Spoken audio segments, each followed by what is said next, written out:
We will begin with the invocation from Monsignor Gerald Claudel.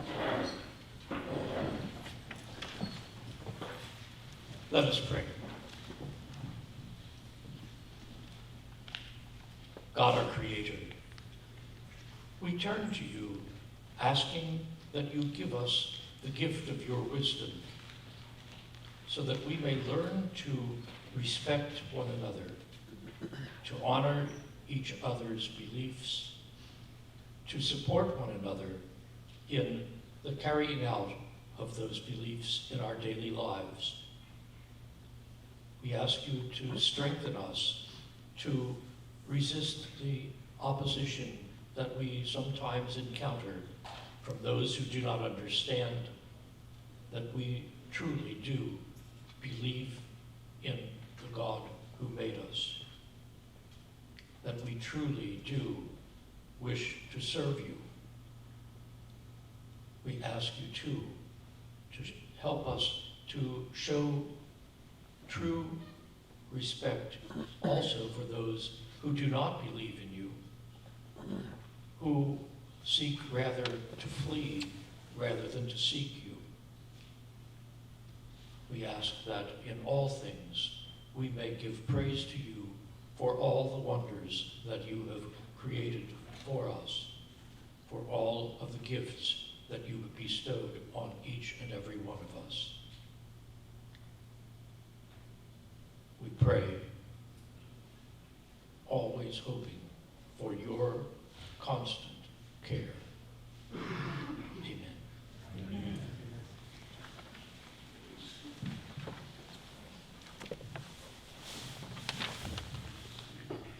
Our President, Joseph Chillo, will provide opening remarks. Thank you, Ray. And certainly on behalf of our faculty, staff, students, and alumni, and our Board of Trustees, welcome to Thomas More University for this great event this evening. It is my pleasure not only to welcome you, but also our panelists. And certainly this is a great team of folks who will be here this evening with us to share their thoughts and perspective on the importance of religious liberty and religious freedom. Asma Uddin, welcome to Thomas More University. Our own Dr. Kate Sharon, and of course Dr. Bill, and welcome back, Bill. We're delighted to see you again. But certainly this evening is an exciting event as we take on the topic of religious liberty, and also making sure that we understand it within the context of today's society as we look at the political, social, economic, and certainly the judicial challenges that we're confronting through the religious liberty aspect. And certainly this evening I want to thank Dr. Ray Abear for his work as our executive director. And this evening we're fortunate enough to have some members of our executive committee. I would love to have Gary and Peel a little bit earlier, and Brett, if you wouldn't mind standing up just to be recognized. Well. Yes, Sheila, I saw her somewhere. Oh, there she is. She's hiding in the back. But thank you for all of your work. Now, I'm certainly not the star of the event tonight, so I'm going to get out of the way and certainly get ready for us to engage in this conversation, and certainly look forward to our panelists as they share their perspective and their stories and their passion for religious liberty. Again, welcome to Thomas More University.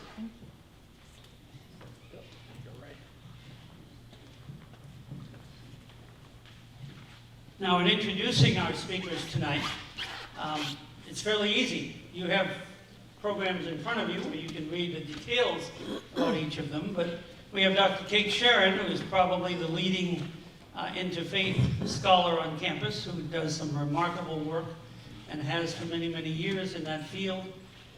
Secondly, we have Dr. Bill Madges, Chair of Theology at Xavier and Director of the Brueggemann Center for Dialogue, and Bill's work in interfaith areas is extremely well known, and he would rank as one of the leading scholars in that field in Cincinnati, particularly with the Festival of Faiths that Xavier sponsors every year.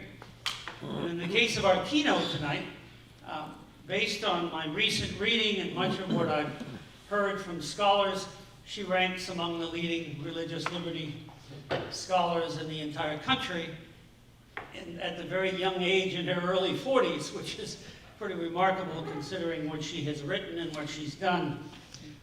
Just as a couple of points for her, it's important to protect the crucial freedoms that all faiths cherish.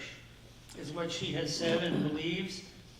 On the back of her book, and I did want to mention, you have on your programs a QVC code if you want to order the book, but we also have some in back that she will be signing if anyone would like to purchase them afterwards. But we've also added that QVC code.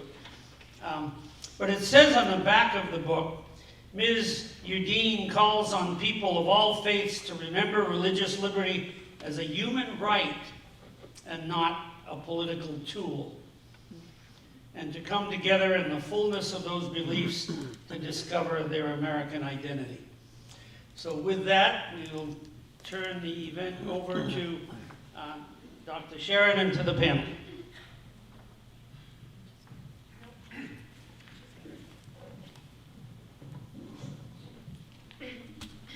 All right, this is working, right? All right, well, thank you. Thank you, Ray. Thank you, Bill and Kate, for having me here with Thomas More, for inviting me, and for all of you for coming out tonight. So my name is Asma. I am an American Muslim, and I fight for the rights of Christians. In various capacities, I have supported Christians litigating major U.S. Supreme Court cases, including nationally controversial ones, like Hobby Lobby v. Burwell, where the Christian owners of the Hobby Lobby craft chain challenged the portion of the Affordable Care Act that required them to pay for contraceptives like the morning after and week after pills. Cases like Carson v. Macon, where Christian parents sued the state of Maine because it excluded religious schools from its tuition assistance program. And a case you might have heard of, Kennedy v. Bremerton School District, where a Christian high school football coach sued the school district after it fired him for his post-game prayers on the 50-yard line. In addition to advocating for the Christians in these cases, I have defended the rights of Christians across the world to practice their faith freely. I have spoken at Christian conferences and written for Christian publications, and today I teach law school at a Christian institution, the Catholic University of America. Throughout all this work, I have been motivated by a single principle, that religious liberty for some is religious liberty for none. In other words, if we're selective in how we protect our fundamental human rights, if we want those rights for ourselves but not for others, then those rights will become weaker until none of us have them. The issue of selective protection has become urgent in recent years, as religious liberty, like so much else in our lives, has become deeply polarized. Tonight, I want to consider the general phenomenon of polarization. What is it? What are the key drivers? And how does it affect our perceptions of others? This is a more general overview, but to truly understand what is happening and how it affects religious liberty, I will then turn our attention to a specific case study, the relationship between American Muslims and conservative Christians in the United States today. In particular, the way that these groups are pitted against each other in the national, political, and legal conversation. I'll then offer some reflections on how these conflicts affect the future of religious freedom in our country, and finally, I hope to suggest a few solutions. So, polarization, what is it? To understand, we have to start with group identity. The idea is very simple. Each of us has our group. Our group is the in-group, and those outside our group are the out-group. Our attachment to our group is so significant that loyalty boosts self-esteem. On the flip side, studies have shown that if we're isolated from our group, the stigma acts on us psychologically and also triggers a physical assault on our bodies. What this means in practice is that on an evolutionary level, humans are programmed to signal their allegiance to their tribe as a way of avoiding this loneliness and stress that comes with being cast out. Second, there is a mechanism of intergroup bias. So you have these two groups, the in-group and the out-group, and how do they interact? While it's natural and not harmful for groups to favor their own, things get much more complicated when the in-group experiences strong emotions, such as feelings of threat. For a group member, strong emotions include things like feeling like the out-group is moving against him or her. An out-group seen as threatening may elicit fear and hostile reactions, whereas the high-status groups that are numerical majority and have power, don't feel threatened by minorities when the status gap is very wide. They are more likely to feel threatened when the status gap is closing. Now layer onto this a person's political group identity. In America today, many of us exhibit allegiance to our political tribes in a way that's not very different from the usual intergroup interaction or competition. For example, for Americans, elections are pure team rivalry.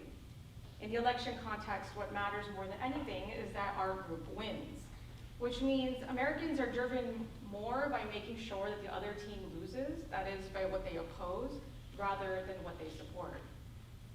For example, a 2016 Pew study found that a deeper affection for the Republican Party increased voting much less than very unfavorable views of the Democratic Party. Among Americans who are highly engaged in politics, this disparity became even starker. The more they hated the other side, the more likely they were to donate money to their own party. This is why politicians focus so much of their messaging on generating fear and hatred of the other party. This tribalism affects how we interpret and respond to information. Our desire for our group to win makes us less interested in finding the right answer to a particular question or debate, and more interested in locating and shaping the information that will help us win the argument. One writer notes, quote, "Perhaps humans reason for purposes other than finding the truth.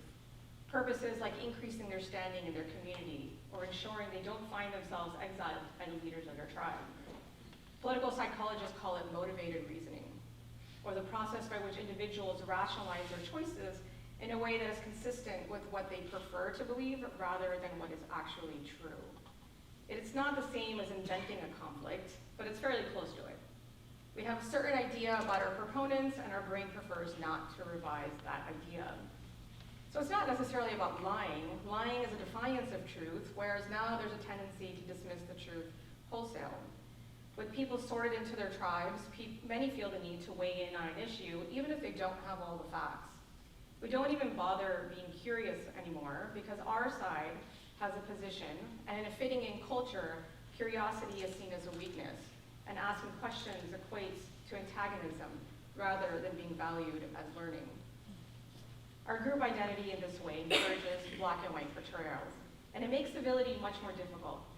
As a vulnerability expert, Brene Brown, and she's actually where I was inspired to name my latest book, The Politics of Vulnerability, she explains that civility is claiming and caring for one's identity, needs, and beliefs without degrading someone else's in the process. It is about disagreeing without disrespect. Civility is the hard work of staying present, even when those with whom we have deep-rooted and fierce disagreements. Unfortunately, in today's tribalized environment, it's becoming harder and harder to be civil. In our present political climate, our group rivalries pose ever more serious implications because of what one political scientist calls mega-identities. She writes, "A single vote can now indicate a person's partisan preference as well as his religion, race, ethnicity, gender, neighborhood, and favorite grocery store. There is no longer a single social identity.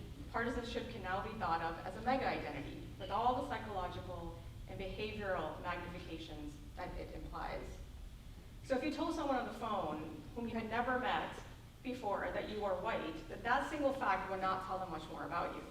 But if you told them that you're a Republican, they could reasonably assume that you are not black, lesbian, gay, transgender, or bisexual, non-religious, or Jewish. We can think about what's going on here as a difference between sorting and polarizing. The first is issue-based polarization. We cluster together based on our policy opinions. The second is identity-based polarization. We cluster together based on our political identities. Our political identities are polarizing our other identities too, and issue conflicts are just one of many expressions of that hostility. In this ever-widening circle, almost nothing is apolitical. Political, the magazine actually calls it the politicization of everything. Consider a 2004 ad by the Club for Growth, a conservative group that advocates for lower taxes and deregulation against then presidential candidate Howard Dean. And I know this is a bit of an old illustration, but I think it really captures the essential point. So the ad features someone asking an older white couple what they think of Dean's plan.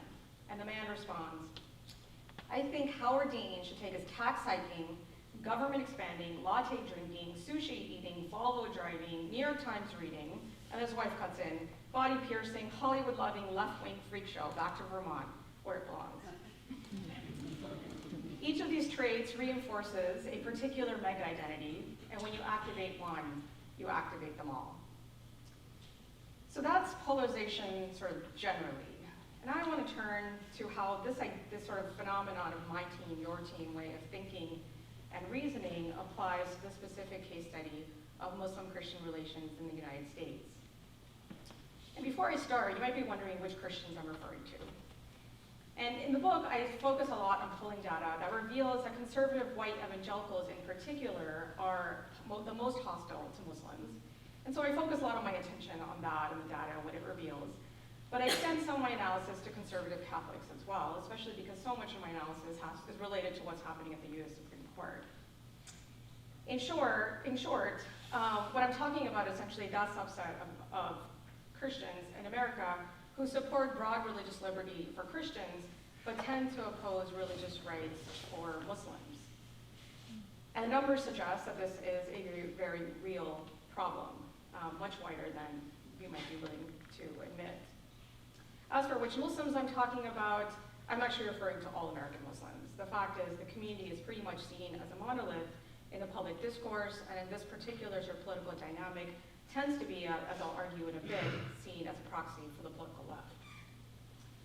So to understand the Muslim-Christian case study, let's start by going back to group identity and intergroup bias. I noted that while it's natural and not harmful for groups to favor their own, things get much more complicated when the in-group feels like its status or identity is being threatened. If we think of white conservative Christians as the in-group that feels threatened, there are many reasons why they feel this way. First, and for the first time in US history, white racial dominance is on the decline. In 1965, white Americans constituted 84% of the US population. Since then, there has been an influx of immigrants, with nearly 59 million arriving in the last 50 years alone. Between 1965 and 2015, the American Asian population went from 1.3 million to 18 million. And the Hispanic population went from 8 million to almost 57 million. Pew says whites generally will be a minority by 2055. The US Census says it'll happen even sooner in 2044. Second, and also for the first time in US history, white Protestant Christians are a minority in America. A 2017 study found that white Protestant Christians constitute only 43% of the US population. To understand the gravity of the shift, consider that in 1976, 8 in 10 Americans were white Christians, and 55% of all Americans were white Protestants. In 1996, white Christians still made up 2/3 of the population. Today, they don't even constitute a majority. Among these white Protestants, white evangelicals have also seen a precipitous drop. In the 1990s, white evangelicals constituted 27% of the US population, and today it's somewhere between 17 and 13%. Third, the demise of white Protestant America has brought with it an end to the cultural and institutional world built primarily by white Protestants that dominated American culture until the last decade. Not only is Christianity declining, but so is religion overall. More and more Americans are religiously affiliated, the so-called nuns, N-O-N-E-S. And in 2019, the percentage of nuns became roughly the same as the percentage of evangelicals or Catholics. By 2016, the nuns already constituted the nation's largest religious voting bloc. Nowhere are conservative Christians feeling this chasm more than the conflict between gay rights and traditional religious beliefs about sexuality and marriage. Today, there's a case pending at the US Supreme Court involving a Christian website designer who refuses to build a custom wedding website for a gay couple. Before her, it was a Christian baker at the Supreme Court because he declined to make a custom wedding cake for a gay couple. These cases, as I'm sure many of you know, turn on a disagreement about the nature of marriage. While many Americans see marriage as a legal relationship, traditional religious believers see it as primarily a religious relationship. Culturally, those two conceptions of marriage are entangled, which in recent years has led to conflicts.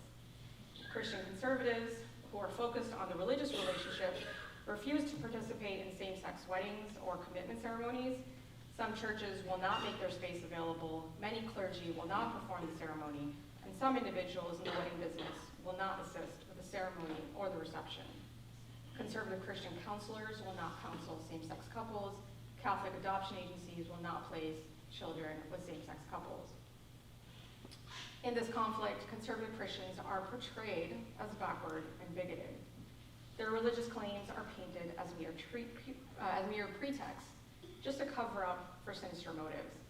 The religious traditions are ridiculed and dismissed. Altogether, this has precipitated an internal identity crisis that has generated tremendous anger, insecurity, and anxiety. Unfortunately, that anger manifests in hostility toward a range of minorities, and Muslims in particular. And this is sort of the central key point of my book and the way that I analyze the hostility between these two groups. So as I argue in my 2021 book, The Politics of Vulnerability, the reason for this hostility is because Muslims serve as a proxy for the political left. The concept of mega-identity helps explain the idea. Muslims, and especially liberal advocacy on behalf of Muslims, are traits of the liberal mega-identity, and opposition to Muslims is a trait of conservative mega-identity. Nothing captures this political football better than variations of Obama's Hope poster with a woman in a headscarf. The poster was used to protest Trump and was, for example, ubiquitous in the January 2017 Women's March on Washington. More generally, liberals have championed the hijab or the headscarf for years and featured women who wear headscarves in numerous prominent outlets. The phenomenon might seem peculiar since the hijab as a facet of a modest or restrictive dress code for women is not ordinarily something that liberals would champion.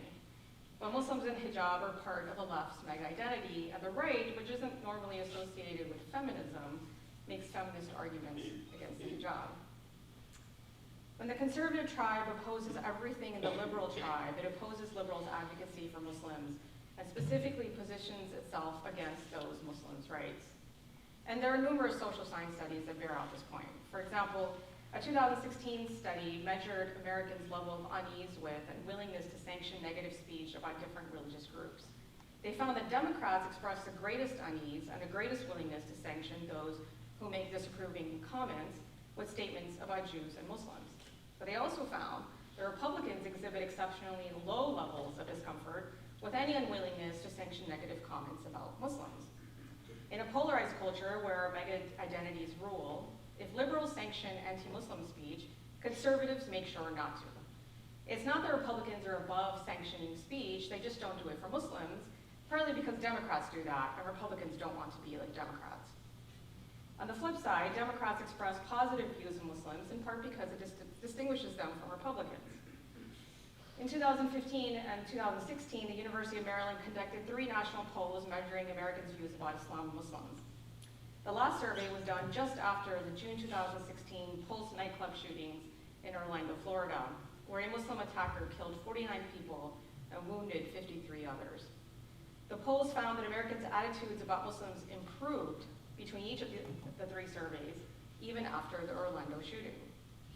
But the positive upward movement depended on one's party affiliation. The Republicans stayed relatively fixed across all of these polls, whereas Democrats' views rose by 12 points. Commenting in 2016, one political scientist explained it this way. Because GOP candidates had used the issue of Islam and violence as a political weapon against their Democratic opponents and President Barack Obama, they emphasized the link between Islam and violence has become associated with GOP candidates, especially Donald Trump. To agree with the view that Islam and terrorism are tightly linked, in other words, is to take Trump's side of the political divide. On the other hand, those who oppose him have a tendency to reject his view in part because it's his and because he's using it for political gain. It's less about Islam and Muslims and more about taking political sides. Unfortunately, this is not just a matter of how we respond to surveys or whether we're willing to engage in negative speech about others. The partisan divide can also drive very real and very scary opposition to Muslims' rights. Consider the 2016 presidential campaign, when almost all the Republican presidential candidates positioned themselves as the ultimate defenders of religious liberty. And yet, even as the 2016 presidential candidates were rallying for religious freedom on the campaign trail, they were proposing staunchly anti-Muslim measures. Trump promised to establish a database to track Muslims and suggested shutting down mosques. And Ted Cruz advocated for surveilling and carpet bombing Muslim neighborhoods. Other presidential candidates chimed in too. Ben Carson declared that a Muslim absolutely could not be president, and Rick Santorum said that the US Constitution does not protect Muslims because Islam, quote, is different from Christianity. Meanwhile, other politicians went so far as to giving public speeches or issuing press releases claiming that Islam is not a religion, and the Muslims should not be afforded religious freedom. One report found that since 2015, Republican officials in 49 states have publicly attacked Islam, some even questioning its legitimacy as a religion. An Oklahoma state representative called Islam a cancer and required his Muslim constituents to fill out questionnaires asking whether or not they beat their wives. The same lawmaker has also said that, quote, Islam is not even a religion. It's a social political system that uses a deity to advance its agenda of global conquest. A South Dakota state senator, who was then running for the United States House, questioned in an official press release whether the First Amendment applies to Muslims. A Republican congressman from Georgia wrote that, quote, Islam would not qualify for First Amendment protection since it's a geopolitical system. In July 2019, the founder of the Western Conservative Summit and a former Colorado Senate president stood on the summit stage under a banner proclaiming the importance of religious liberty and said, the simplistic approach of simply granting unconditional freedom of religion to a religion that doesn't believe in freedom, and never doubt me, Islam does not, that approach is civilizational suicide, friends. And a friend of mine who works with state legislatures told me that he estimates that approximately 5 to 10% of state lawmakers hold to some version of the belief that Islam is not a religion. And there have also been legal challenges to Muslims' religious rights. Perhaps the most egregious example of this was a 2010 case challenging a county approval of building plans for a mosque in Murfreesboro, Tennessee. According to the mosque opponents, Islam was not a religion, and therefore the mosque construction plans did not get to benefit from any of the county or federal laws that protect religious organizations. The Islamic Center of Murfreesboro case was unique in that the arguments were made in court, but in just about every other scenario where a local Muslim community is trying to build or expand a mosque, they are faced with strong public backlash. Much of it centered on this idea of Islam not being a religion. Attorneys of the Department of Justice have confirmed that this argument comes up in pretty much all of their cases dealing with mosque construction and also the construction of Muslim cemeteries. In the Murfreesboro case, the judge permitted a 6-day hearing in which the plaintiff's attorney literally put Islam on trial, and that the US Department of Justice had to file a brief explaining that, quote, under the US Constitution and other federal laws, it is uncontroverted that Islam is a religion and that a mosque is a place of religious assembly. The same biases against Islam and Muslims drive legal advocacy that seeks to ban Muslim religious arbitration. Some have used it to advocate against Muslims' right to wear a headscarf in the workplace. It is also a fact that federal and local governments have spied on Muslims. The NYPD, for over a decade, planted undercover informants in mosques and Muslim homes and businesses. And in Orange County, the FBI placed an undercover informant in local mosques. When these egregious practices came to light, many Muslims were afraid to attend their house of worship. Women were afraid to wear their headscarves, and Muslim men second-guessed growing a beard. They also became suspicious of their co-religionists, fearing that anyone could be an informant. That the government affected Muslims' religious exercise in this way is a blatant violation of religious freedom, as the concept is understood and defined under our Constitution.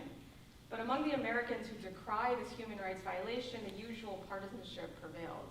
Liberals on one side and many conservatives decidedly on the other side. Now, before I move on to the last portion of my talk, I do want to acknowledge that I don't blame this entire sort of phenomenon of Christian opposition to Muslims' rights on political polarization. I recognize that especially in a post-9/11 world, that Muslims and Islam are inevitably connected to terrorism and seen as a security threat. I also know that racialization or the perception of Muslims as uniformly non-white also plays a role. But I draw attention to partisanship and political tribalism because they are critical and often overlooked pieces of the puzzle. So what does this partisan divide on religious liberty mean for the future of religious liberty in our country? It all goes back to the principle that I mentioned at the start of my talk. Religious liberty for some is religious liberty for none. The reason is simple. If we cede to government the power to selectively protect religions that it likes or views as politically expedient, and not protect the ones it doesn't like, we give it power that it then can use against any other religion, including our own at any point. This very simple, clean point can be hard to understand when we're mired in tribalism, but it holds the key to moving forward. What might be some solutions? I spend much more time talking about this in my book, but just briefly, studies on intergroup bias tell us, again, that the in-group reacts with hostility toward the out-group when it finds the out-group threatening. Solving that problem requires us to lower the temperature, to lower perception of the threat. Political scientists have a strategy to help us achieve that. It's called supraordinate goals. And this theory was first tested by husband and wife team with Zuffer and Carolyn Wood Sharif, both of them social psychologists. The Sharifs brought a group of boys with similar backgrounds to a camp called Robbers Cave. The group was split into two teams that would compete against each other to produce intra-group solidarity and intra-group rivalry. The rivalry and solidarity were both intensified when the Sharifs intentionally favored the competition to the benefit of one group. Quickly, these two groups developed a deep sense of identity with their tribe and hatred of the other, so much so that the competitions often turned violent. To turn the situation around, the Sharifs took the rivaling teams and focused them on a common goal, one that would benefit both teams. For example, on their way to a swimming pool, the boys' bus broke down. I mean, not really, but the Sharifs made it seem so. And the boys had to work together to get the bus out of the ditch. Working toward the shared goal increased intra-group solidarity significantly. So if finding supraordinate goals is what we need to get rivaling tribes to work together, what can that goal be today? And political scientists are pretty pessimistic that there is such a goal out there, mostly because there's such low levels of trust in authorities. And people want to know that the people in charge are working in their interests, and there's just very little trust that that's what's happening. So it's harder and harder to find a cross-cutting issue that unifies Democrats and Republicans over and above the partisan rancor. But religious freedom might be the cross-cutting issue we need. The legal fact, for example, is that cases involving widely divergent fact patterns all rely on one another. And I had a few examples here to illustrate that, but I think one that is particularly compelling and that maybe we can talk about today is a recent opinion that was issued in December where Jewish and Muslim women and women with a non-organized religion brought a challenge against Indiana's ban on abortion. And what was fascinating is that the 2014 case of Hobby Lobby, which essentially allowed a fundamentalist Protestant owners of Hobby Lobby to deny access to aborted patients, was actually used as precedent in this case for the court to actually say that there was to essentially issue an exemption to the abortion ban. In other words, that these women could actually use this legal precedent to seek an exception from the ban and to be able to move forward with their abortions. And so I think that's a particularly compelling example of how sometimes the cases that we think are, belong to one particular political tribe can be used in very sort of interesting ways to argue for the other side. Importantly, religious freedom is a type of subordinate goal that would work because it doesn't require anyone to kind of let go of who they are, what they think is authentic to themselves. So I come from an optimistic position that religious freedom might actually be a solution to the problem of polarization and religious liberty, and perhaps to polarization more broadly. Thank you.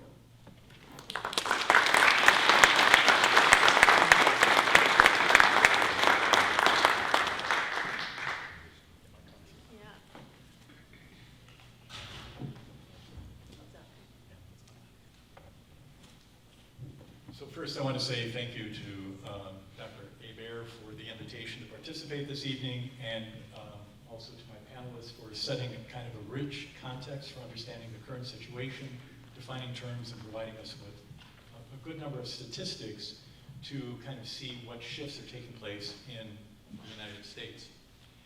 I'm going to do something a little bit different. As my contribution to this evening's important discussion of religious liberty and its exercise in society, I'd like to focus upon the Catholic understanding of religious liberty. My comments are divided into three parts with a few concluding remarks. I will try to briefly summarize key moments in the development of official Catholic teaching and practice from the late medieval and early modern periods until today. I submit that we will see both continuity and change in official Catholic statements on this important issue. In this exposition, three interrelated concepts are extremely important: human dignity, conscience, and then religious liberty. So part one, the medieval and early modern church. For centuries, the Catholic Church had held the idea of extra ecclesiam nulla salus. There is no salvation outside the church. Why? Because the church claimed that it alone possessed the truth necessary for human well-being and salvation. Although there had been periods when this claim was challenged or rejected, as during the time of the Reformation, the 19th century was a particularly turbulent period. In many ways, the 19th century was a century of revolutionary upheavals in Europe and in the Western world. Intellectual revolution, think of Kant saying, think for yourself. Or scientific, Darwin in 1859, theory of evolution. Or political revolutions, at the end, the French Revolution at the end of the 18th century, and then Marx in the middle of the 19th century. The privileged position of the Catholic Church in much of European society was threatened. It is in this context, on December 8, 1864, that Pope Pius IX issued his encyclical Quanta Cura, with what great care, in which he spoke out against the erroneous ideas that were gaining currency in the modern world. In the opening lines of the encyclical, Pius identified the motivation for speaking so forcefully against these errors.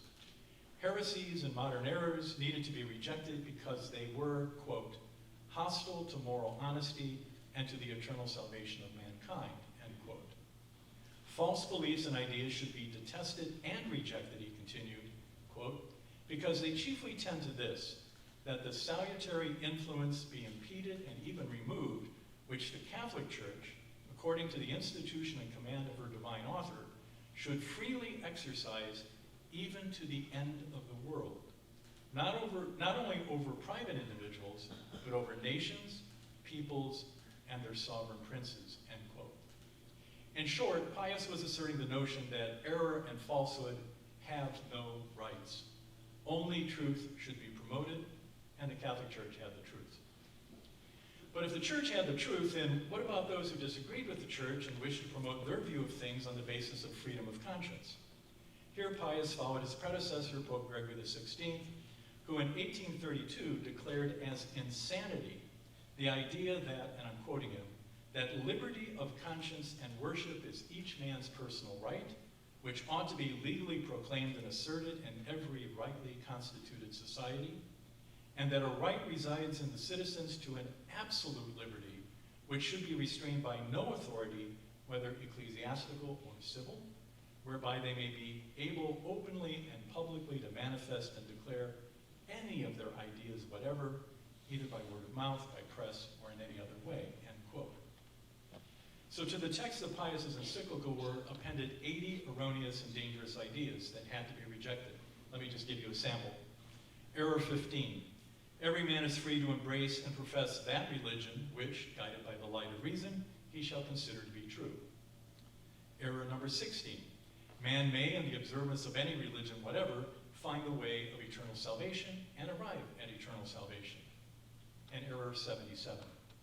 In the present day, it is no longer expedient that the Catholic religion should be held as the only religion of the state to the exclusion of all other forms of worship. The conclusion. So in Gregory XVI and Pius IX, we see that freedom and truth are inseparably bound together. Those who have the truth have the freedom to speak and spread their ideas. Those who do not have the truth ought to have their freedom of speech constrained for the health of society and the salvation of souls. Part 2. We're going to jump ahead 100 years. We're going to go to the Second Vatican Council. Between 1864 and 1964, many things had changed in the Catholic Church.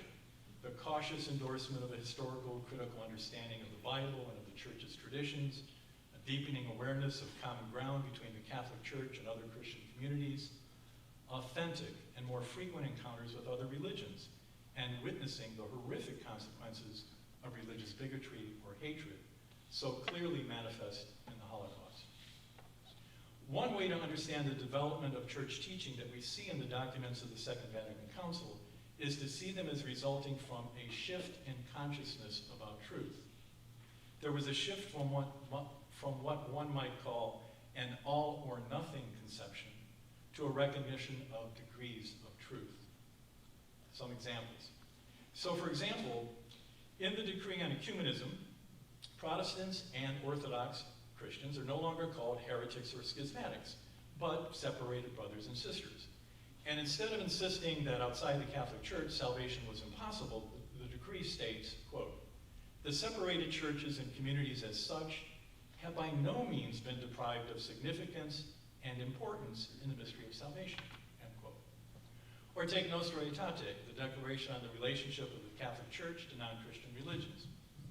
Instead of following past practice of emphasizing how other religions are different from Catholicism and therefore deficient or defective, this document affirms the common origin and destiny of all people, and it speaks with respect of other religions. In section 2 of this document, we read, quote, "The Catholic Church rejects nothing of those things which are true and holy in these religions," end quote. So if there may be truth in other religions, even if only partial truth, did this mean that Catholics have to recognize and perhaps even defend the religious liberty of those who believed or thought differently from them? To answer this question, we need to turn to two other Vatican documents. In Gaudium et Spes, the Pastoral Constitution on the Church, the Council Fathers write of the dignity of the human person, which is reflected in three things: human intellect, conscience, and freedom. Human intellect, they say, can with genuine certitude attain the reality itself as noble. Conscience is the most secret core and sanctuary of a person. There he is alone with God, whose voice echoes in his depths. In fidelity to conscience, Christians are joined with the rest of humankind in the search for truth. And in freedom, it says the following: "Only in freedom can human persons direct themselves toward goodness." So in this pastoral constitution, we find the essential components for finding an answer to our question. But how are we to put together these components in the context of civil society? The Council attempts to answer that question in its Declaration on Religious Freedom, which carries the subtitle, "On the Right of the Person and of Communities to Social and Civil Freedom in Matters Religious." The topic of religious freedom was a hotly debated topic at the Second Vatican Council. Those who raised concerns about the proposed text complained that the document conferred equal rights on those who are in the truth and those who are in error. It proposed a model of a neutral state, which had been condemned by the Church. Those concerns were addressed as the final version of the text was prepared.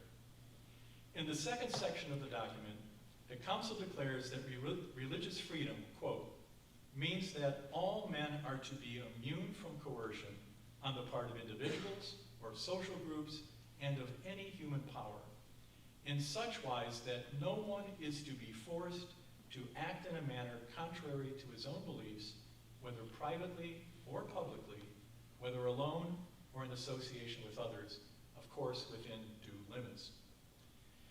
To those who feared that the Catholic Church was abandoning the conviction that it was the true religion, the text stated that, quote, "The truth cannot impose itself except by virtue of its own truth, as it makes its entrance into the mind at once quietly and with power."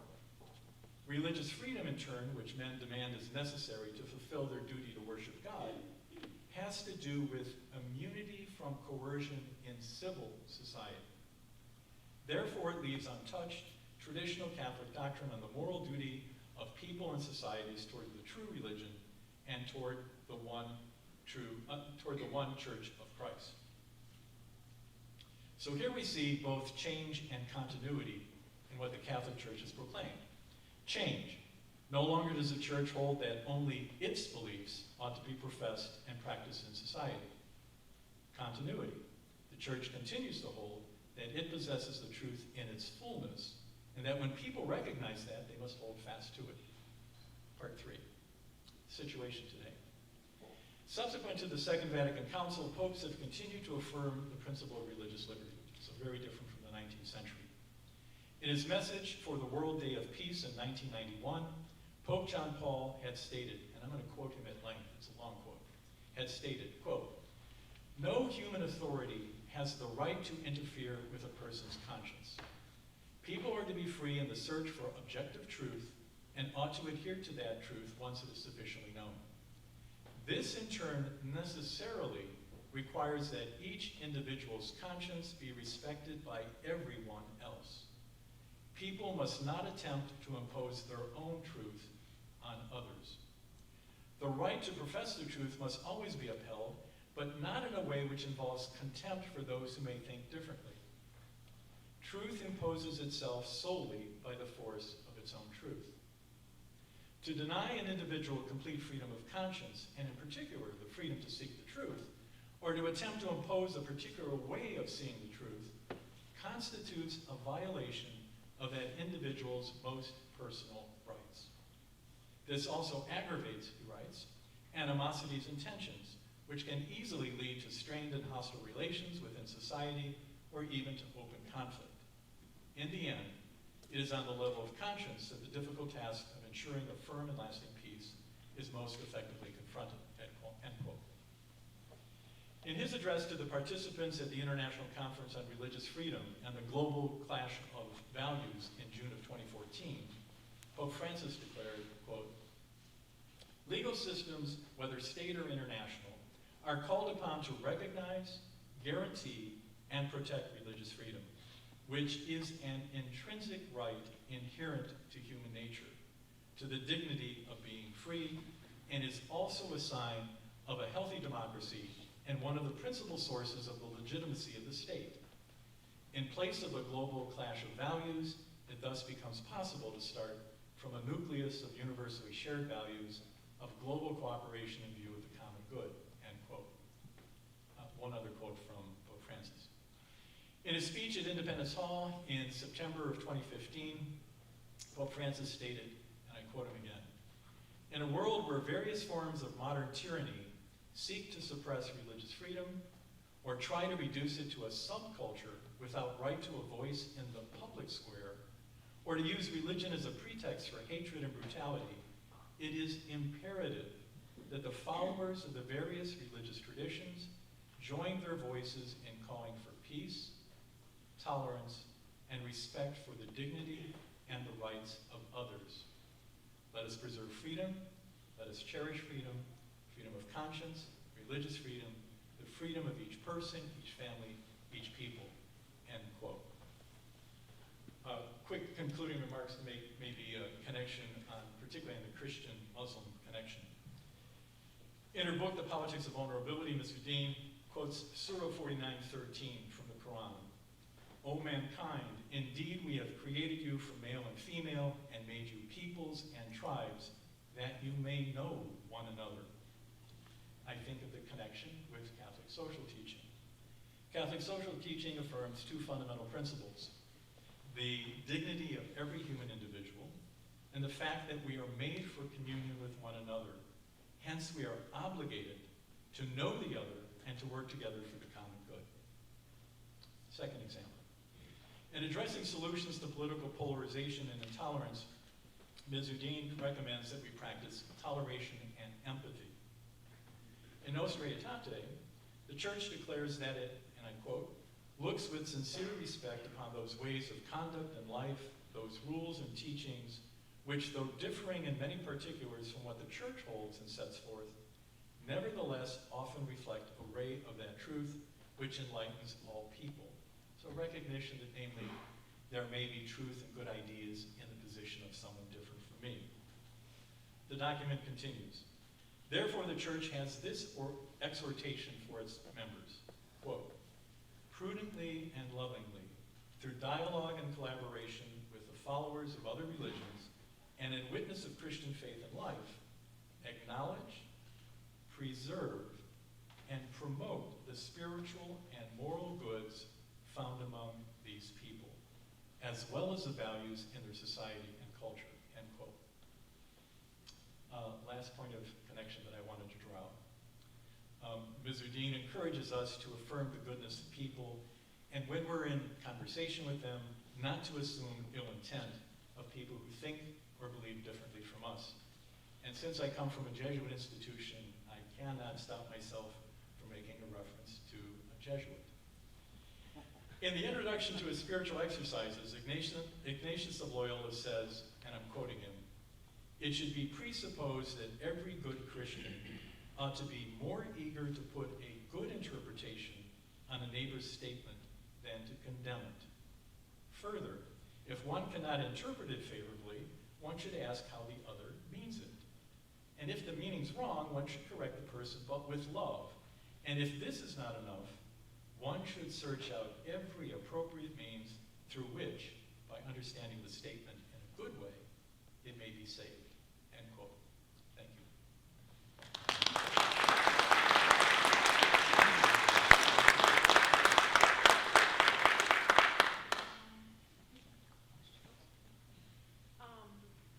Are we doing cards? Okay, so this is the audience participation time.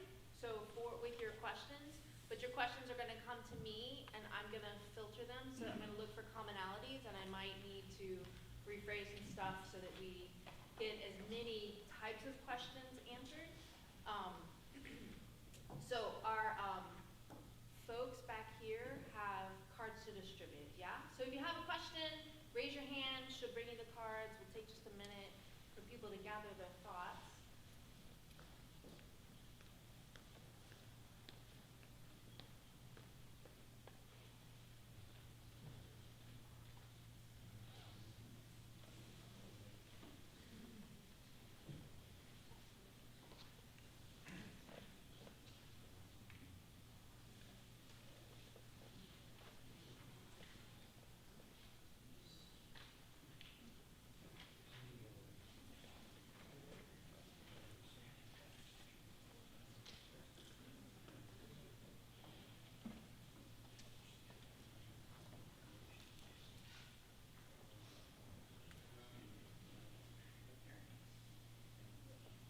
There's a lot that's covered. We are lucky to have such smart people here to help us think through these issues.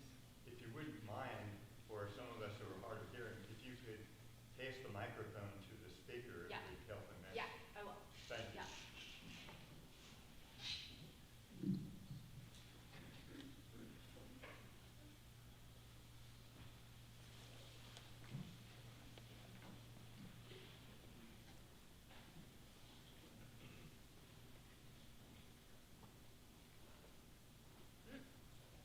Yeah. All right, good first question. Thank you for that. So, friends, what questions do you suggest to start interfaith dialogue? I'm going to defer to No, fine. Here you go, Bill. So it seems to me in terms of interfaith dialogue, particularly if the question is about starting, I think it's really just asking basic questions for someone to say, tell us something about yourself, your family, where you're from, etc. I mean, it seems to me that in terms of dialogue, especially if you're going to dialogue about really sensitive issues, you have to build up a sense of knowing the other person, and you have to develop a sense of trust. So you can't just jump into interfaith dialogue and say, hey, so I understand that Muslims believe, what do you think? It's like, that's really not a helpful way to start dialogue. So it's really getting to know the other person. And I think, particularly in the book that she's written, it has really good advice about this idea of empathy, right? So namely, listen to the other person carefully, particularly if you go in with this idea that this person that you might be talking to is very different from you, and try to put yourself into that person's frame by asking them to speak out of their experience. And I would say I think that's a good start to interfaith dialogue. Yeah, I think for me, I think that one of the reasons I defer to you start us on telling us how to start the dialogue is really just because so much of my work is about religious liberty. So I have this very specific carve out that this is about religion and law. And there's these sort of adjacent fields of interfaith dialogue and even the more specific question of Islamophobia, right? What is it? What are the drivers? How do we tackle it? That often come up when I'm engaging in public around some of the legal issues, but to which I sort of defer to the people who are experts on that. And so for me, I think so much of the work that I do and other religious liberty advocates do, particularly from the position of religion being a good thing as opposed to religion needing to sort of be excised from the public space, is a recognition of the importance of the religious impulse. and something that is just so deep to who a person is and what their sort of conception is of their purpose and value and their meaning in the afterlife. And the fact that there is this common religious impulse across diverse religious faiths is what drives religious liberty advocates like myself who want to protect it regardless of which religion, which religious community you're a part of. And so I think the beginning of that conversation would just be like, just to understand what that religious impulse is in another person. I think sometimes we just have an assumption that it is something that we hold dearly, but don't fully understand how it might inspire other people and their practices, including practices that we might not understand at all. Maybe things that we even have come to oppose. If we can just begin to understand what that story is, especially behind some of the really sort of politically hot button issues, what is that religious impulse? As opposed to kind of just insisting in many cases and starting to see it as either, when it comes to Muslims, many people just have a fear that this somehow, their practices are all going to somehow reduce freedom for everyone else or reduce security. When it comes to Christians in many contexts, it's usually like, oh, they're just using religion as a pretext to be bigoted or so on. And it's like, if we can just sort of put away our preconceptions and begin to understand what actually that religious and spiritual story is and how it works, to inspire the specific practices, and I think that is a helpful starting point.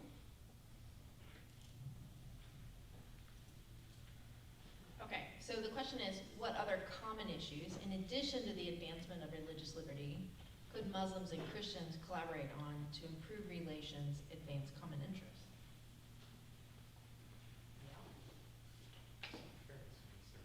Oh, are you? Okay, so I'm looking at this. What other common issues, in addition to the advancement of religious liberty, could Muslims and Christians collaborate on to improve relations and advance common interest? I mean, for one, I think many people have talked about, like, there's just lots of sort of experiments in terms of what, bigger sort of social goal. It doesn't have to do with a very specific religious liberty issue, but about sort of the common good question about building civil society and building things that serve all people, and the way that people are inspired by their respective faiths to be able to serve the greater good, including people who don't belong to their religion. And so I think the answer is, lots of, this is probably a really general answer, but things that kind of serve our country more generally.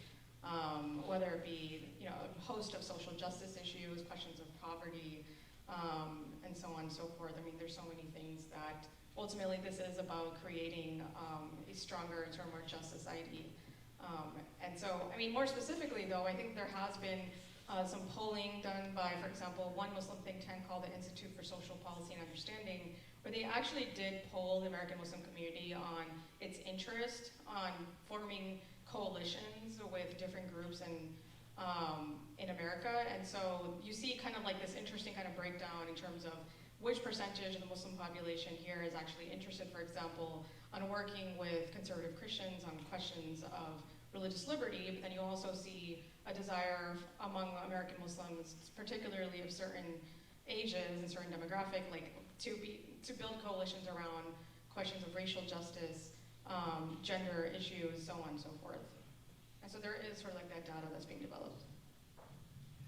Yeah, what I would add to that is that one very effective way to begin interfaith dialogue is actually to bring together people who are religiously different in support of a common cause, is what was just being said. So what do we care about? Well, we may care about mainly the welfare of our families, right? We may care about the issue of economic inequality. We may care about providing good quality health care available to more and more people. And so, Christians and Muslims, and Jews and others, because of a common faith and commitment in the dignity of the human person as coming from God, really provides a common ground to pursue a variety of different issues that matter very deeply to the different faith communities. Do you think that talking about discussing and working towards solution for environmental crises could be a common ground? It's a question. That's not my question. Maybe. How, Bill? Notice the reticence. So I think probably everyone in the chapel knows this as well as I, that there are many, just stay in the United States, There are many, many Americans who believe that the climate crisis is real, it is very serious. Some go as far as to say that namely it's an existential crisis that needs to be addressed and is the #1 crisis that should be addressed. And we also know that there are some very vocal members of civil society who still are not, even if they admit that there's a climate crisis, they're not convinced that human beings play a major role in it. And some are really climate deniers. So it really depends, you know, so it's like other issues, political issues, you might find that depending on the convictions or the prejudgments that people bring to a conversation, you might find it as common ground, right? So you get people from a variety of religious communities, people of no religion who might really care about our planet, right? And they can come together and that can be a really fruitful place to begin and to learn about people who are different from us. Probably wouldn't work as well with climate deniers. Yeah, I mean, I think that's that kind of puts the finger on like the issue more broadly. When I'm kind of referring to some of these other coalition building interests, it's like, well, the fact is there has to be some sort of agreement around the question of the Black Lives Matter movement. I mean, there's plenty of contention there, even among people who believe in racial justice, exactly, you know, what the merits of a particular approach is versus another. Similar to questions around gender and sexuality, there's plenty of diversity there. And so I think that's really kind of getting to the issue. Like, it's not enough to say that let's bring these groups together around a particular social justice issue and not recognize that that particular issue lines up in different ways according to your existing politics. And so it's easy to find someone who already kind of agrees with you on environmental or other issues and kind of work together with them. But I think the harder thing, and what I'm really kind of trying to tackle in my own work, is when you don't have that alignment. How do you actually kind of cross that political boundary and make common cause with someone who disagrees with you on some of the things that you think are most important? And maybe you might want to say more about that, because I was really struck by that in your book in terms of, you know, trying to understand another person's either doubts or their fear, et cetera, and starting there instead of kind of dismissing someone and kind of going with the attitude, it's like, well, this must be a person with a blighted intellect, right, because they think really differently from me on this issue. And I thought that was really helpful in your book. Yeah, and that's kind of what I was getting at when I was talking about sort of understanding the religious impulse in the story. I mean, in my own sort of personal example, this happens, you know, unfortunately, regularly, where there's lots of people, especially on social media, who are very, you know, eager to dismiss me and sort of like paint all this work about common cause and bridge building as something that just sort of a cover up because, you know, we all know Muslims just want to like destroy the country and this is just a sinister motive and you're just somebody in disguise. And this is like lots of rhetoric and people who actually are very well funded and powerful who disseminate rhetoric like that, but this is all just sort of like deception. And so it's easy to be turned off by that and say that that is the end of this conversation. Or instead just sort of come to the place where it's like, okay, what is driving that? Can we just kind of go 5 steps, you know, before that particular statement, which, you know, which anybody would be perfectly justified in being offended by, is just, well, what is driving that? And begin to sort of parse that a little bit, and I have found some success in actually beginning to change people's approach to who I am and to what my message is, if I take the time to kind of look at them as people who might be motivated by something other than or in addition to pure sort of animus. Yeah, okay. These questions are not, I can't find themes, so here's a totally different one. Can you speak to how the current political climate in Afghanistan and Iran and the activity of groups like ISIS and Boko Haram present challenges to Muslim-Christian relations in the US? Sure, and that I think is like a whole other event, and many other events. Yeah. And I think that's also why in one of my earlier answers I did say that I'm not somebody who specializes in anti-Islamophobia work. I mean, there are entire centers set up, you know, at various universities and scholars who specialize in that sort of thing. And I just look at this, the question of religious liberty, which I personally think helps to kind of get past a lot of these, you know, political issues.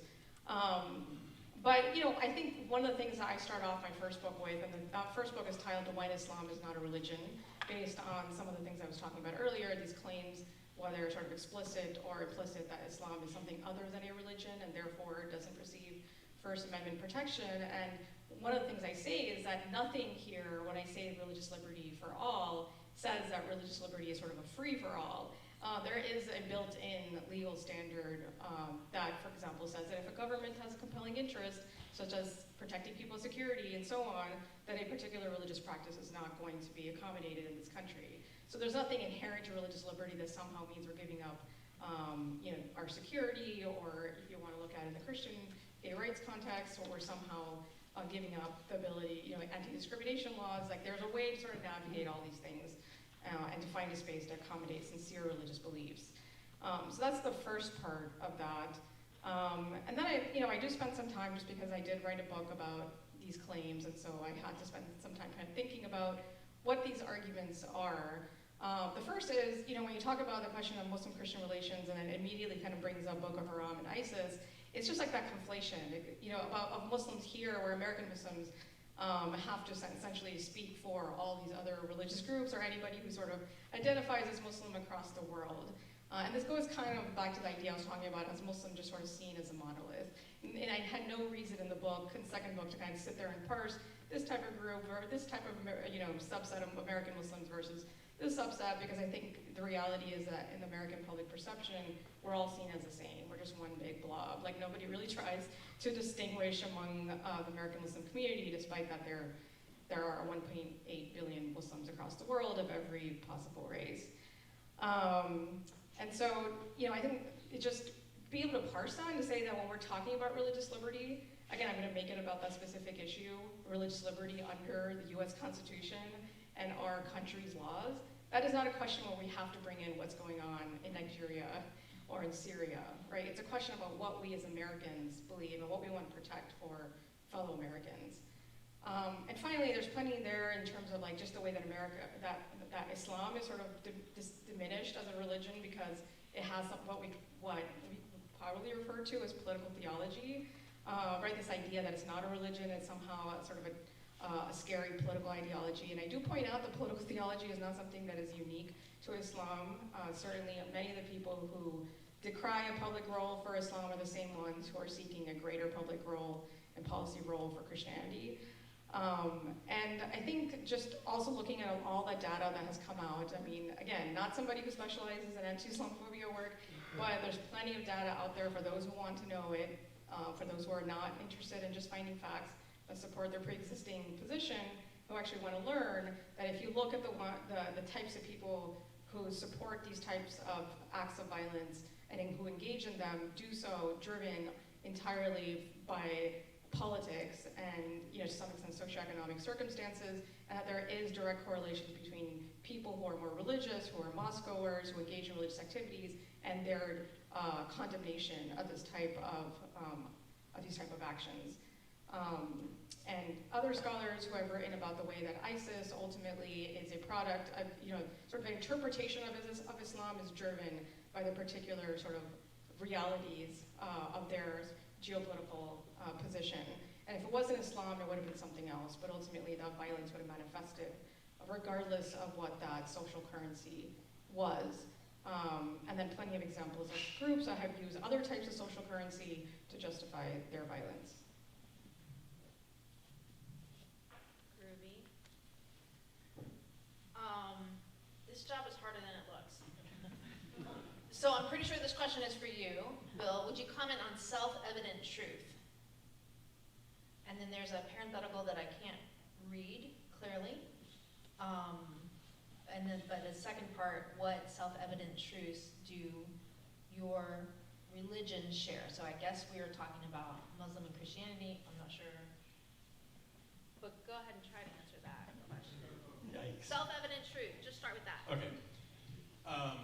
So if I understand the question correctly, let me put this out there as hopefully I'll get some agreement as a self-evident truth, that the universe in which we currently live and exist does not need to exist by necessity.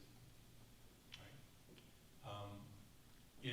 Whether you adopt the Big Bang Theory or some other explanation, right? There's no, I think it's self-evident, there's no necessity in there being a world, right? that something exists, I believe is self-evident, and it's not by accident. I think that's self-evident. I don't know if you. So other things. I mean, I'm not sure. Behind the question of whether we're trying to stay in the realm of religious convictions or we're talking about philosophical ideas, right? So some of you may be fans of Rene Descartes. Some of you may think he really has destroyed civilization by the way he's divided up the world. But he claimed as an example that we can be skeptics. We can doubt everything. He might suggest that, namely, right now, I might really doubt the reality of my being here. Maybe I'm actually at home and having a nightmare because I'm not answering the question well. Right? These are all possibilities. But what he would say is that the one thing you cannot doubt, and so therefore it's self-evident, is that someone, is doing the doubting. Someone is asking the question. So it's self-evident that when we think, right, or are curious, it's self-evident that that's happening. Yeah, I mean, I would just reiterate that, just existence of a higher being, yeah, an afterlife, I would say greater purpose for this life, and I would say the duty-boundedness of our religious obligation, what our religious practices, that there isn't something truly sort of voluntary about that, in the sense that we do feel that we are bound to engage in these duties in order to please God and to protect our afterlife. And again, tying it back to religious liberty, I mean, that is fundamental to our sort of conception of why religious practices are something that have to be protected by our laws, because this is something that ultimately religious believers feel that they have a duty to engage in. So thank you for saying it, because it makes me think about this. So it's sort of like, adding to what was just said, it seems to me that it's self-evident that all of us feel an obligation to do the good and avoid the evil. And I want to be really clear about the way I've said that, right? We may disagree about what the good thing to do is. We may disagree about what evil actions are. But the sense that, namely, what motivates our behavior as human beings, we make choices because we think they are good, right? And sometimes we knowingly make bad choices, but it's this idea that, namely, we know that we have this sense of, namely, seek the good, avoid evil, as a kind of a general kind of meta principle. And that we have an obligation to be able to fulfill that good. Yes, exactly. Yeah. Okay. There's a background and then there's a question. And I think the question is for you. If Muslims are being discriminated against in this country, it is because, number one, the Constitution and laws are being ignored, or number two, there is an old law that has not been gotten rid of. I believe that the day this becomes a Muslim nation, the Constitution and laws will be rewritten to favor Islam and persecute Christianity, just like it is in Muslim countries. Question, can you blame me for being careful and concerned about Islam in America?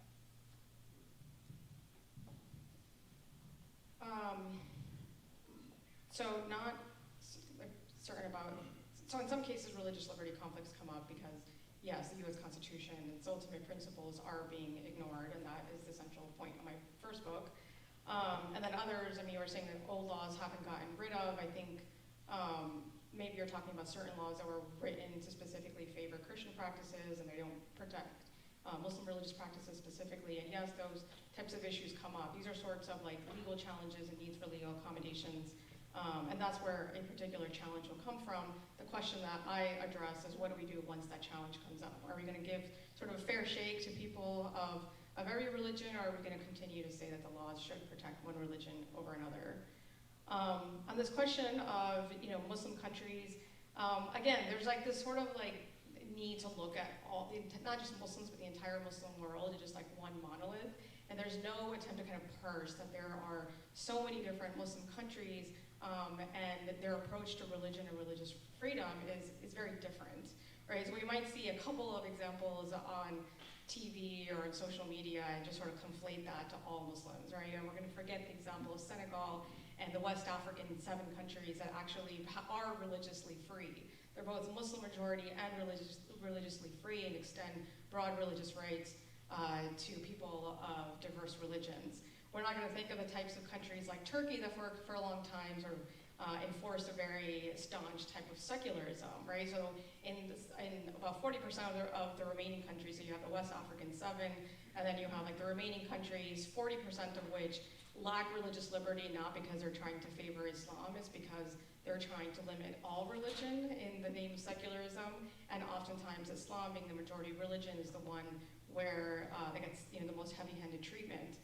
And then you're going to look at the rest of the countries, and you're going to say, to the extent to which the government is trying to, have one version of Islam that is trying to sort of, incorporate into its government, does it have popular support for that, or is that something that's, a function of it being an authoritarian government? How many people there actually believe in that? So on and so forth. And so there has been work on sort of wide survey work on the 57 countries that are Muslim majority and the way that they had taken very different approaches to the question of religion and religious liberty. And also the sort of like idea that somehow, first of all, that there is even a possibility that the US is somehow going to become majority Muslim, but that somehow American Muslims who have lived here for generations are somehow going to, at that point, become something other than American. And like, what is that? That kind of really goes to, a fundamental distrust of anyone just by the fact that they, are Muslim. Just by function of that somehow, this goes back to the original point I was making about deception, that somehow this is just sort of like a way to get to this ultimate world goal of takeover. And I was surprised just to kind of hear this coming from Christian leaders. I was talking to an editor of Christianity Today that this is a belief that is held by a lot of conservative evangelicals, that Muslims are just acting this way as if we have, to which my first response was to laugh, because I was like, I don't know if you know the American Muslim community, but we can't agree on much. Much less sort of like have this like uniform worldwide conspiracy that's going to span across multiple generations where we're all working in unison toward one goal and also not letting anyone in on it. And so, a classic example just being even our religious holiday, like half the community celebrates it on one day and the other half on another day. So if we're not even, on the same page on that, we're probably not going to be on the same page in the global conspiracy. But yeah, just like how some of these beliefs can be perpetuated even when there is no evidence of that, and also the conflation of American Muslims, which is sort of what this idea is, this idea of the bogeyman.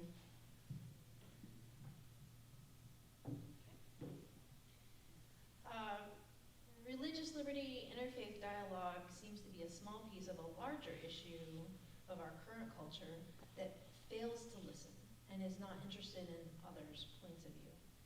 Isn't the real issue how social media feeds our need for instant gratification?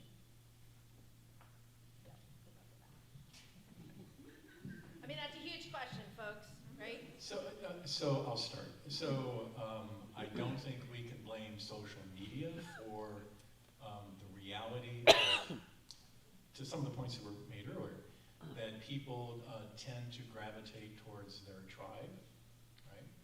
And we have a tendency to do what some sociologists call confirmation bias. So namely, when we're dealing with issues, if we confront an idea that is different from what we believe, we tend to dismiss it.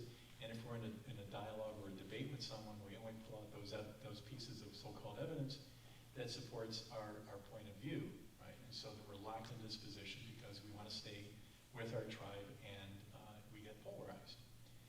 Social media, where the role it plays is namely it magnifies and exacerbates the polarization. Right? So it has a kind of can have a ubiquitous reach. People can use it in ways that allow them to be relatively anonymous. So you can say all kinds of things and screed, etc. And because of how widespread it is in all the various platforms, you can take both truth as well as disinformation and spread it very, very quickly. And so it simply feeds, I think, it feeds into an exacerbates the polarization that exists prior to social media.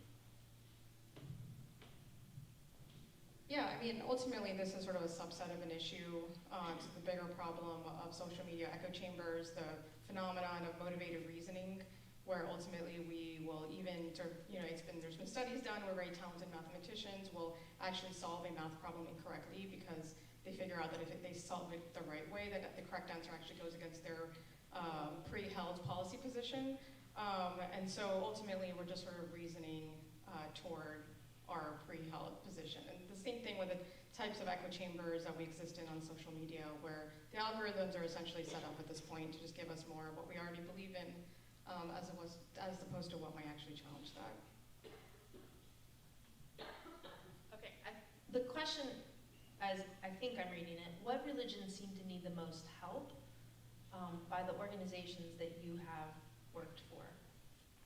Are there some religions, I'm going to paraphrase here now, are there some religions that are really under attack or really don't have sufficient defense of their...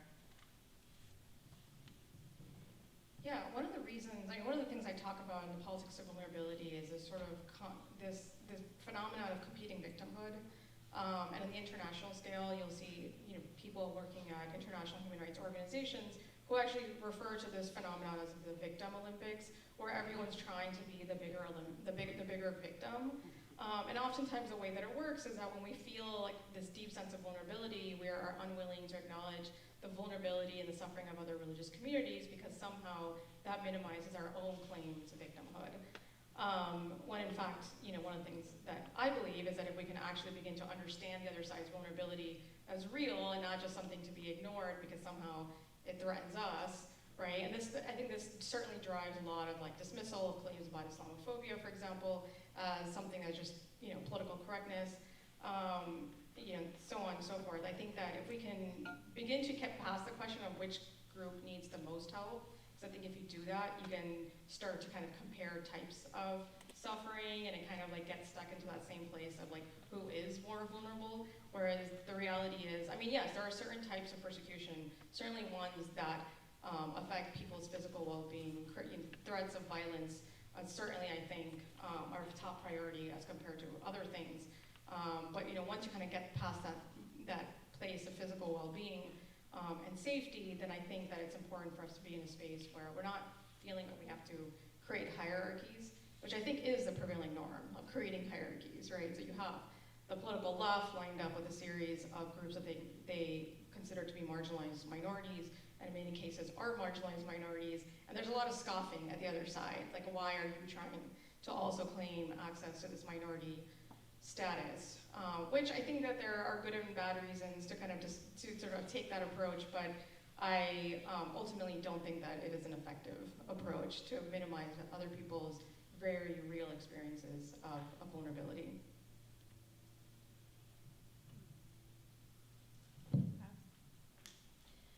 For you, in your book, you suggested tolerance and empathy as a potential solution to a growing political intolerance. I wonder if that is enough, though. Do you think we need a deeper metaphysical anthropology that enables us to see our common origin in God? For example, Islam and Christianity teach that we are made in the image of God, or Islam talks about, I don't know that word, fitra, or how everyone possesses a God-centered personality that needs to be actualized. Yeah, in the book I actually talk about all of those things. I end on the note of the fact that the work that I do, which is not a popular way of approaching these issues, by the way, right? Lots of responses to the book's argument is that you're not recognizing the inherent privileges of the other side, and questions of oppression, that somehow you're minimizing that oppression, and so on. And my whole point in the whole book is what is effective? How can we just get past the point of finger pointing and actually get to the point of actually being effective and beginning to see each other not as problems, but as fellow humans? And ultimately, that is something that is driven by my religion and sort of fundamental belief in sort of our origins as humans. And that goes to the question of fitra. And so, you know, to be clear, when I say the words tolerance and empathy, I'm not using them as sort of like those fuzzy, warm and fuzzy terms that we hear about in society, but more so as specific, you know, social scientific terms. And tolerance being this idea that there are a lot of things that we're going to be upset about, certain beliefs, certain actions, but if we can begin to understand that they ultimately serve a goal that is beneficial to us as well, then we can cultivate tolerance in support of that. And empathy is really kind of just looking at somebody not as an argument to be refuted, but as ultimately a person, and a person with a story. Okay, last question.